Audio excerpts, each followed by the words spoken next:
எல்லாருக்கும் வணக்கம். நிஜமான காதல் அப்படின்னு சொல்லி ஒரு கதை நான் ஸ்டார்ட் பண்ணியிருக்கேன். இந்த கதைக்கு நீங்கள் எல்லாரும் எவ்வளோத்துக்கு எனக்கு சப்போர்ட் பண்ணுறீங்களோ அவ்வளோ தூரத்துக்கு இந்த கதை கண்டிப்பாக போகும். இந்த கதை எப்படி போகும்னு பார்த்தீங்கன்னா, எங்கள் காதல் கதையும் நாங்கள் எங்கள் வாழ்க்கையில் நாங்கள் 2 பேரும் ஒன்று சேருவோமா மாட்டோமா அப்படின்னு சொல்லி நீங்கள் வெயிட் பண்ணி கண்டிப்பாக பாருங்கள். இந்த கதை அப்போ உங்களுக்கு புரியும். வாங்க ஃப்ரெண்ட்ஸ், இனி நம்ம கதைக்குள்ளே போகலாம்.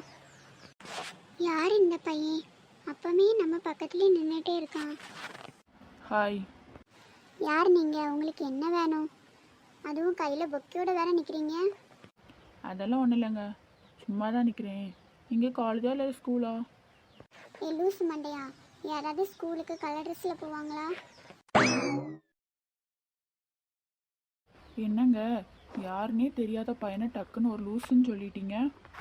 ஆமாம், நான் யாருன்னு உனக்கு தெரியாது. ஆனாலும் நீ தைரியமாக வந்து பேசினல, அதே போல் நானும் தைரியமாக தானே பேச முடியும். உன்னை போல் பயந்து பயந்து நான் இருக்க முடியும். என்னடா அந்த பொண்ணுக்கு பேச்சை பார்த்தா திமிர் பிடிச்ச பொண்ணு மாதிரிலாம் இருக்குது. கஷ்டம்தான் போலிக்கே. சரிங்க, நான் இனி கிளம்புறேன். எனக்கு பஸ்ஸையும் காணல. யாராக இருக்கும் அந்த பையன்? திடீர்னு வந்து நம்மளை பார்த்தா பேசுகிறான். பெடி பெடி பெடி, என்ன பண்ணிட்டு இருக்க? என்னையடி கூப்பிட்ட? எனக்கு ஒன்றுமே கேட்கவே இல்லை. என்ன சொல்லு. அது சரி, வந்தது வர்றது மட்டும் பட்ட பகலையே கனவா? அப்படி என்ன நடந்து மேடம்க்கு கனவு காணது வரைக்கும்? அதுவா, ஒன்றும் இல்லடி. நான் பஸ் ஸ்டாண்டில் பஸ்ஸுக்கு நின்றுட்டு இருந்தேன்னா திடீர்னு ஒரு பையன் வந்து என்கிட்ட பேசிகிட்டு இருக்காண்டி. அது யார் என்னன்னு கூட எனக்கு தெரியாது. என்ன சொல்லுவ?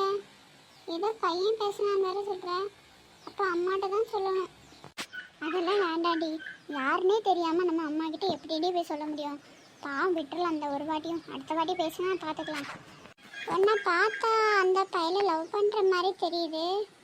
என்ன லவ் பண்ணுறியா? ஓகே மக்களே, இந்த வீடியோ இன்னைக்கு முடிஞ்சிட்டு பிரதீஷ் அந்த பையனை லவ் பண்ணுறாளா இல்லையான்னு சொல்லி நாளைக்கு நம்ம தெரிஞ்சுக்கலாம். சரியா? Bye friends. நிஜமான காதல்னு சொல்லி ஒரு கதை வந்து டெய்லியும் மத்தியானம் 1 மணிக்கு உங்களுக்கு வரும். நீங்கள் உங்களுக்கு பிடிச்சிருந்தனா அதை பார்த்து எங்களுக்கு சப்போர்ட் பண்ணுங்கள். இந்த வீடியோ உங்களுக்கு பிடிச்சிருந்தனா சப்ஸ்கிரைப் பண்ணி வச்சுட்டு பக்கத்தில் இருக்க பெல் ஐக்கானையும் கிளிக் பண்ணுங்கள். அப்போ தான் டெய்லியும் போடக்கூடிய வீடியோ உங்களுக்கு வந்து நோட்டிஃபிகேஷனில் வரும். இந்த வீடியோ உங்களுக்கு பிடிச்சிருந்தனா லைக் பண்ணுங்கள், ஷேர் பண்ணுங்கள், கமெண்ட் பண்ணுங்கள். ஓகே, பாய்.